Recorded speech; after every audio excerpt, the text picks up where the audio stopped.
Hey, what's going on guys? It's Stack here, bringing you a Forza 5 video, and in this video I'm going to be showing you guys the best drift car on this game. And as you can see in this video, we are using the 2011 Holden HSV GTS.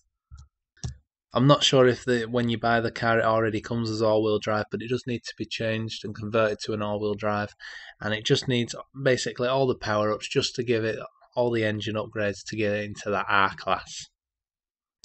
As you can see, this video right here is an online lobby, and I've got 152,000 on this track.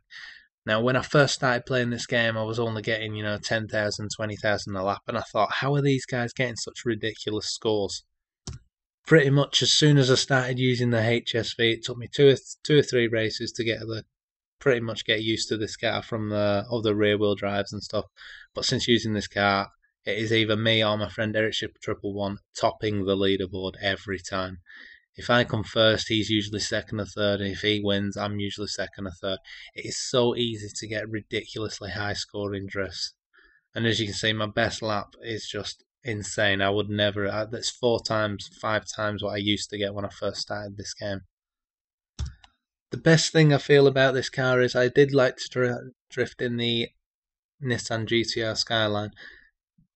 This car is just so much easier because you can use this on small tracks and the big ones. Whereas the Skyline, I felt like on tracks such as Yas Marina, you just can't drift it. You just can't get a good score on it because you need the speed. But this thing, you can go into a turn at 20 mile an hour and come out at about 100.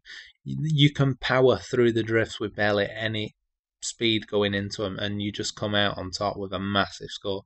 And as you can see here, you can link together 4 or 5 corners just with ease. This was probably my second attempt at this on this track right here, and I mean I've linked this up almost every time I play online now. It is so easy to do, and as you can see, I'm just holding flat out on the accelerator and it just wants to drift. If it does straighten up, you can just give it a little wiggle, send it back into a drift, and look at the scores you can get. It's so easy.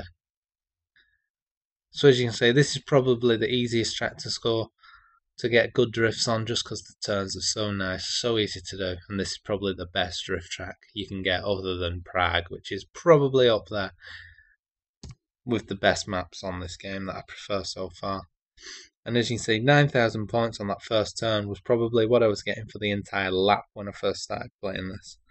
But it's so easy just to hold your line just by tapping the accelerator or the brake, depending on what you need to do. You can hold the A button, slide just to get back on the track before you hit the wall and lose your points, and it just works every time. It works online. It's easy to avoid people when they spin out, and you can still get a good score because you can just slam on your brakes and just manage to, you won't spin out. Even though your wheels lock up, you don't go into that insane spin. And it's just so easy to keep your score, even when you're playing in a lobby full of people that don't know how to drift, and they're just stealing the line or going in too slow or spinning out, and it's still pretty easy to dodge them. I hope you like this video, guys. I hope you can use it and it works well for you. And as you can see, this car is just so easy. I'm pretty sure anyone who watches this can use this car and get a good score. Also, make sure you hit that subscribe, and I'll be uploading more videos as soon as I have time. So have fun with this one, guys.